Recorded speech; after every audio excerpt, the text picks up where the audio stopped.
Perkembangan kognitif. Anak memiliki sifat pengkonstruk. Anak tidak sepenuhnya dikendalikan oleh naluri dan tidak pula sepenuhnya dibentuk oleh lingkungan.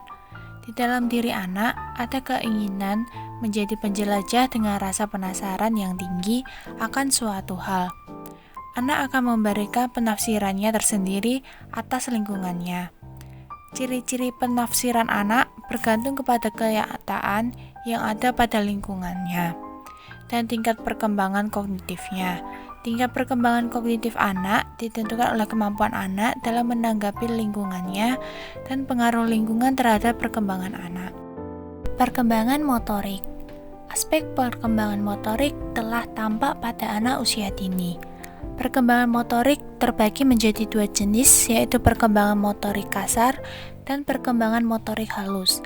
Perkembangan motorik halus meliputi proses perkembangan otot-otot halus beserta fungsinya. Fungsi dari otot halus adalah melakukan gerakan-gerakan bagian-bagian tubuh yang lebih spesifik. Kegiatan yang disebabkan oleh otot halus seperti menulis, melipat, merangkai, mengancing baju, menempel, dan menggunting. Norma perkembangan motorik dapat ditetapkan pada awal perkembangan motorik karena polanya dapat diprediksi. Proses penetapan norma perkembangan motorik menggunakan usia rata-rata.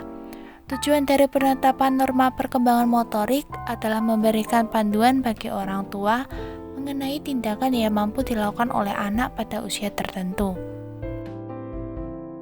Perkembangan fisik.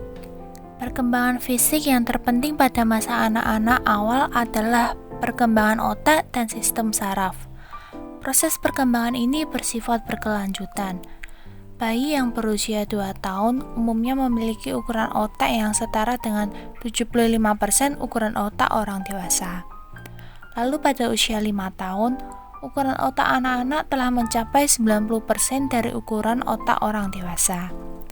Anak yang kekurangan pengalaman ketika masa pemberian pengalaman akan cenderung mengalami keterlambatan perkembangan fisik.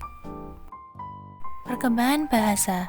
Perkembangan bahasa merupakan model perkembangan yang terjadi secara tidak berkesinambungan tetapi berkelanjutan. Anak dapat mengeluarkan kata pertama yang diucapkannya secara tiba-tiba. Namun pengucapan tersebut melalui proses pertumbuhan dan pelatihan secara berbulan-bulan.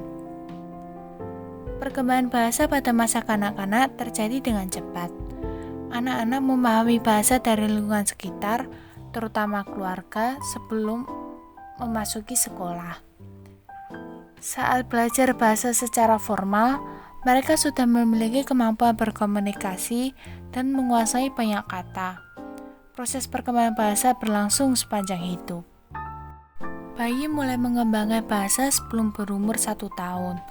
Memperhatikan wajah orang dewasa, dan merespon tanpa menggunakan bahasa.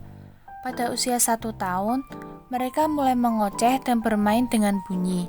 Perkembangan bahasa pada periode ini disebut perkembangan pralinguistik. Ketika mencapai usia 2 tahun, anak-anak memasuki tahap kombinasi 2 kata setelah mengetahui sekitar 50 kata. Mereka dapat mengucapkan frasa sederhana meskipun belum menggunakan kata penunjuk atau kata depan. Saat masuk taman kanak-kanak, anak-anak memiliki kosakata yang luas dan dapat membuat berbagai jenis kalimat. Di sekolah dasar, anak-anak belajar bahasa tulis setelah menguasai bahasa lisan. Perkembangan bahasa terus berkembang hingga remaja, di mana gaya berbahasa menjadi bagian dari identitas diri. Pada usia dewasa, perbedaan dalam perkembangan bahasa dipengaruhi oleh faktor seperti pendidikan, peran dalam masyarakat, dan jenis pekerjaan.